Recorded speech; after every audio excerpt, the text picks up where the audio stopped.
The Syrian city of Homs has suffered some of the most sustained and deadly fighting in that country's long and drawn-out civil war.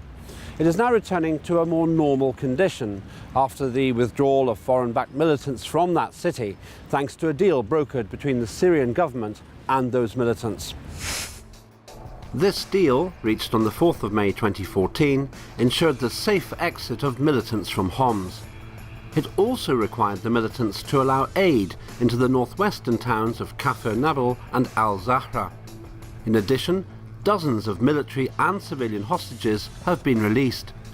Even though the Syrian army has won battles in areas near the Lebanese border, and though the fighting continues, the Homs deal was a promising and peaceful development. So who was behind this peace settlement in Homs? What was the West's contribution to this deal? And did those countries responsible for making these negotiations successful get the credit they so clearly deserved? These were the simple questions we sought to answer. We began by asking the people of London what they knew about Syria's 3-year civil war. What's your impression of what's been happening in Syria over the last few years? Not very good. I think it's very unfair what's happening there, and yeah, it should change. It's time for a change. Obviously it's a terrible situation. Very difficult in terms of what we should do about it as a Western country. What is our moral obligation to help them? There's been loads on the news about staying away from it, and it's just not a nice place to be. War, bombings, death. What's your impression of what's been happening in Syria over the last few years? I'm rather surprised that it's been allowed to continue the way it has without more support and more involvement from other countries. Some of the pictures that we're seeing, just shocked, and I can't believe it's happening, really. Just know there's a political conflict between the two sides, the government and the rebels, but apart from that I don't really know what's going on. So quite a lot of knowledge amongst the public about the civil war in Syria. We turn to our experts to find out what's actually been going on and the current situation. Look at what's happened over the last 3 years with sadness and utter annoyance to all of the people who've been involved in this conflict. But I also look at what has regional and external Western powers have done to such a beautiful country that has heritage, and it is the cradle of civilization. They've destroyed it. They've allowed the destruction of this country, this peaceful country, and the extreme element has appeared in the region with I would say, maybe repercussions, not just on the country itself, but on the region and the world. So extreme caution to the powers who've been involved in backing this conflict from outside. It is a war, and it's a proxy war. My impression about what's been happening in Syria in the last 3 years is that if we look historically, we can find many different cases of a similar model as what has happened to Syria, whereby Western powers, as in the Syria case, are using and abusing opposition within these countries to goad them, to finance them, to facilitate them, to train them into starting a successive chain of events which leads to a crisis in that given country, which usually involves violence and what some people call even civil war, as can be applied to the case of Syria. And then to use that situation to either totally destabilize, knock out, and destroy that country, or to overthrow that government and that administration and to implement a new administration that's more conducive to the interests of London, Paris and Washington and the state of Israel. So foreign-backed militants have now withdrawn from the city of Homs, leaving it once again in the control of government forces. We wondered if the public knew why this had occurred. Here's what they said. Recently, foreign-backed militants were caused to withdraw from the city of Homs, and that's now controlled by the Syrian government again. Would you be willing to venture to guess why the militants withdrew from that city? I can only assume, and I don't know, but I can only assume that they haven't been getting the support that they hoped from the Western world in terms of arms and finance and etc. Did they come to a peaceful agreement, or did they... Maybe they came to a peaceful agreement, but I doubt it. Foreign-backed militants recently withdrew en masse from the city of Homs, which has been at the centre of the fighting.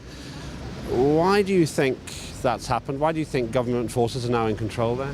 To be quite honest, I didn't realise they had withdrawn because I haven't been following the story that much of late. No idea. Probably just because they get beaten up and they really didn't get a look in, did they? So relatively little understanding amongst the public about what's been going on in Homs and why the militants have withdrawn. We asked our experts to explain the mechanisms behind that withdrawal. I must congratulate the good work of the local reconciliation groups who've worked hard to facilitate this peaceful movement and of rebels from the old city of Homs, and the allowance of people to return back to their homes in Homs, and to go for the old city of Homs to go under the control of the government and the people, the rightful people who should have never been displaced from that city. Local reconciliation groups have done tremendously well, as well as some of the external groups, like I understand there was elements of Russian and United Nations and the Iranian involvement in this reconciliations and facilitating this regain of the city of Homs to the rightful owners of it, which is the people of Homs. The reason why over 1,000 so-called rebels, which I call members of death squads in Syria, left Homs, is because basically, and the bottom line is that the death squads backed by the West and their regional allies in Turkey and the Gulf have failed in their attempts at overthrowing the Syrian government. And why is that? It's a simple case that the Syrian people have backed the Syrian army and their allied forces fighting against the death squads. And so Homs, like Aleppo and like several other places in Syria, has seen really a very brutal conflict and fight between the death squads on the one hand and the Syrian Arab army and their allied forces on the other hand. And so it just shows that really that the Syrian Arab army, which by the way is also majority Sunni, so I don't really go into this sectarianization of the conflict in Syria, which often happens on pro-Western TV channels. So really it shows that the Syrian people have been split, there's no doubt about that, but it also shows that the situation in Syria is that there's too many Syrian people who want to back up that which they had pre-2011 than those Syrian people allied to other forces who want to overthrow that and end up with a Libya, Somalia, Afghanistan type situation, which I don't think is to the benefit of any people in Syria, whichever side of the conflict you look at. So it's the United Nations, Russia and Iran who are responsible for the peaceful withdrawal of the foreign-backed militants from the city of Homs. Clearly the public didn't know this, and we wondered if they felt that this was as a result of either government bias or media bias in the West. Here's what they said. The United Nations and 2 other countries secured the evacuation, and those 2 other countries were Russia and Iran. But nobody in the West seems to have been told this. Why do you think the West hasn't told its citizens that Russia and Iran have made a clear contribution to a peace process in that civil war? Do you think there's bias? It seems like, yeah, because it seems like the TV or in the news here, they always have an interest behind showing or not showing something.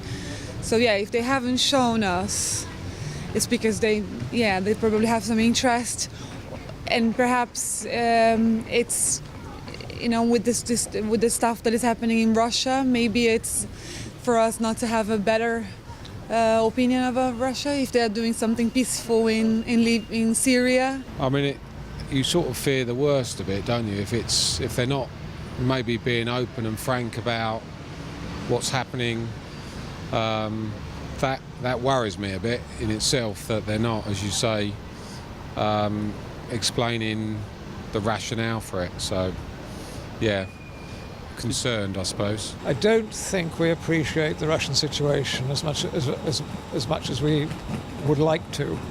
I mean, Syria's next door to Russia. It's a very close neighbour. How would America react if there was a similar situation in Mexico? There's always negative stereotypes associated with Iran as well. So I don't think people will be likely to believe the stories if they say, like, if they portray Iran in like a positive light. So why do the people in London not know that Russia and Iran have been so very influential in brokering this peace agreement in Homs? We asked our experts, and here's what they said. You would not hear in Western media any positive reports about countries such as Russia and Iran. It's the reason for it. It's not in their interests to highlight the positive and constructive roles such countries are playing in resolving the conflict in Syria. On the other hand, they try and undermine the role of Russia and Iran and China. The reason for it is they have an agenda, and they pretend, some of within their policy, pretend to be reconciliators, mediators, and on the other hand, they are taking sides. They're taking the sides of the rebels, and they will do everything to promote the side they're backing and to undermine the side which they are not backing. So the Syrian government, or the Russian, or the Iranian, or the Chinese. It's absolutely a systematic, clear presence in Western media where not only do they not want to show the positive contribution of Russia and Iran either internally to their countries or in the global situation, but much more than that, there's a clear campaign of demonization and criminalization against countries like Iran and Russia and Venezuela, Zimbabwe, South Africa, India, Algeria, and Nigeria now, and we can go on and on and on. Now, the reason for this demonization and criminalization is to say President Assad and the Ba'athist government in Syria is so corrupt, is so oppressive, is so useless at governing itself and having any type of functionality, that when we come for it, when we unleash our death squads and mercenaries against it, or direct military intervention, well, in the minds of the masses, they will think, well, they deserved it, frankly. Well, they couldn't even govern themselves. And look how oppressive they were. Look how brutal they were. Look how dictatorial they were. All these kind of key words of today's neo-colonialism. The West has consistently backed the militants, despite their failure to achieve pretty much any of their objectives in the 3-year civil war. We asked the public if they felt there were any lessons to be learned from that. Here's what they said. The West has persistently been backing the militants in this civil war, even though the militants have quite clearly failed in their objectives to date. What lessons are there for us to learn from that? I think that we have got to work much more closely with the leadership of the country. They've just got to talk to each other, I think. Sit down and talk and listen to each other. It's, you know, you can fight and fight and fight. It'll just continue and just get bigger and bigger and bigger. You've got to sit down somewhere and talk, but nobody seems to listen. Well, we haven't got the greatest history at choosing the right side or doing the right thing, I suppose. But I mean, that's what history is. You learn from your mistakes, or you don't learn from your mistakes and you just do them again, but I think that's human nature. I'm sure international intelligence must have picked up that this was going to happen, and therefore that intelligence should have been fed back to senior figures, senior leaders within the Western community to prepare them for what this is a bloodbath. There are lots of lessons being learned in the past, like Afghanistan and all that, Al-Qaeda and all that, Taliban and everything, everywhere. There's unfortunate bit of problems, you know. But the lesson should be learned, and this book instead of being interrupting the problem on a one-sided, you must look at the more objective and resolve the roots of the matter, and then do something for it. So the question of what lessons can be learned leads to different answers from different people. We asked our experts if there are more solid facts which come out of the West's consistent support for the militants. They have failed in Afghanistan in backing extreme elements, and it backfired. They are now failing in Syria. They have backed elements with no clear foundation and platforms, and this element have reverted to extremisms which could backfire on this country and other Western countries. They should be frank, and they should look at it from the perspective of keeping their people and us in the Western world safe, not to play geopolitics in Syria and the region, destroy the other countries and then bear the repercussions. They should keep clear of Syria, they should keep clear of the Middle East, and only if their involvement has to be there, it has to be constructively and positively on the mediation sides and not taking sides. The lessons that the West will learn in the failure of their death squads in Syria is that they'll do more of the same elsewhere. That's the lesson they've learned. They haven't learned any negative lessons from this, because for the West there is nothing negative that's happened in Syria, actually. The only negative thing actually that's happened for the West in Syria is when that death squad maniac ate the liver of the fallen member of the Syrian Arab army, and this went all over the media, which just embarrassed the West, because for well over a decade the West have been telling us that their enemy number one is Al-Qaeda and these type of death squad forces. And then with Libya in 2011 and with Syria, suddenly the same forces which the West said that was their enemy, they actually were deeply embedded or in bed with them in regime change operations. So hitherto these guys were terrorists. Post-2011, they became freedom fighters, splashed all over the mainstream newspapers and television media as heroic freedom fighters going to save the people in Libya and Syria. So the West has learned something very clearly, that if it wants to actually effectively for its own interest negatively impact and to change the situation in any given country, then these death squads is one of the main direct means by achieving their aims.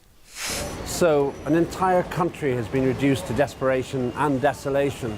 Who's to blame? And should the West shoulder some of that responsibility? We asked the public. The country of Syria is pretty much devastated now.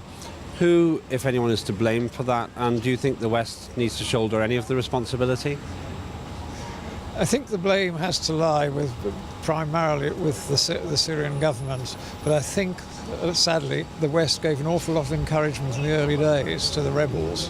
And I think that when it comes to the restoration of Syria, then we have got to make a major financial commitment, all of those Western countries, to help to rebuild it and put it back onto the path of peace. It's got to be the government, isn't it, I think? Which government, theirs or ours? Probably a bit of both. Why is that? I don't know. Britain always tends to stick their nose in here, there and everywhere, don't they? You know, we've got enough problems of our own. So who do you think, if anyone, is to blame for the situation and the devastation in Syria? I don't think there is anyone to blame, because all we need to do now as a world, as all together, we should just try and help the Syria rather than just blame anyone else, because blaming won't solve any problems.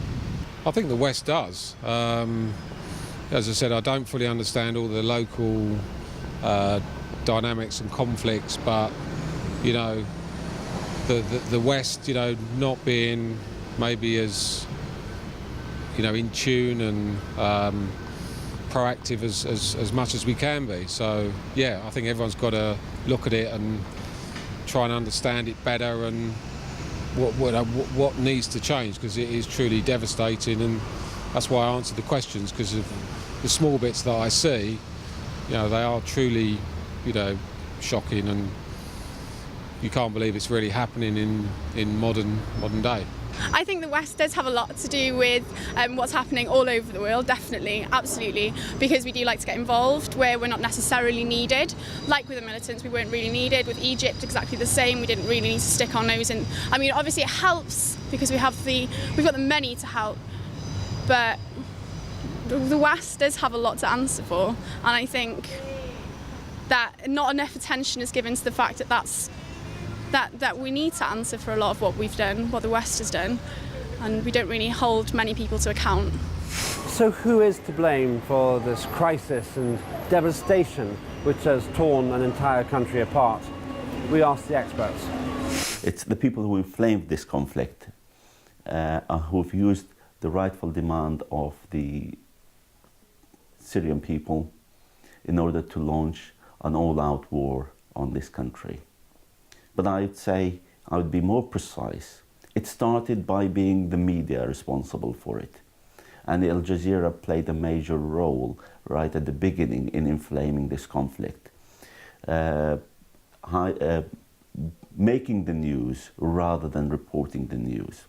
Then it moved on to become a political conflict where the Arab world and the external Western world did not play a positive role in Syria, and they were taking sides and they were playing a political, geopolitical war on that country. And then it moved on to become a logistical war on the country, with countries like Qatar funding a lot of the elements, rebel elements, Saudi funders backing the extremists, and then we've got people coming from Libya through Turkey, so Turkey has played a role.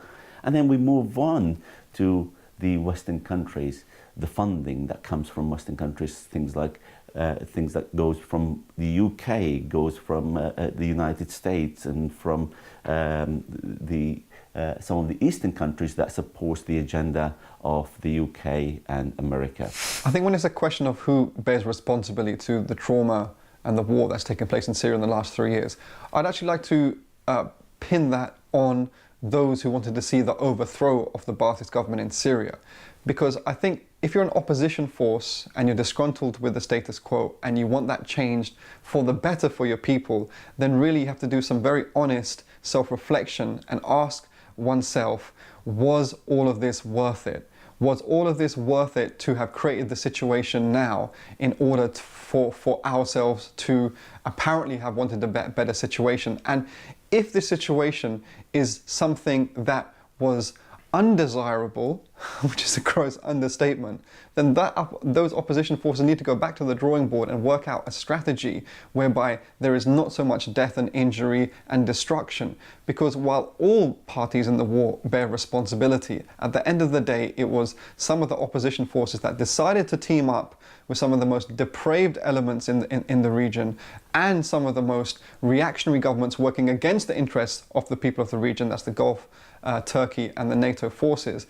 Well, was it worth teaming up with them? Was it worth destroying what was once a beautiful and stable and decent country in the resistance axis in the region? And if those forces are unwilling to take that self-critical process of self-reflection, then others have to ask, then whose interests are they actually working in? Are they working in the interests of the Syrian people and the neighboring countries, particularly Lebanon and Iraq, or are they working for the interests of NATO? The West has failed Syria by backing militants it does not understand and who do not even share a common agenda. This has added greatly to the bloodshed and helped to reduce an entire country to a dark age of violence and desperation. Compare that to the contribution of Russia and Iran, who successfully brokered a peace deal for an entire city. Yet no one we spoke to in London had even heard about it. That is a Western crime of reporting, matched only by the West's crime of supporting militants who have helped to reduce Syria to its knees.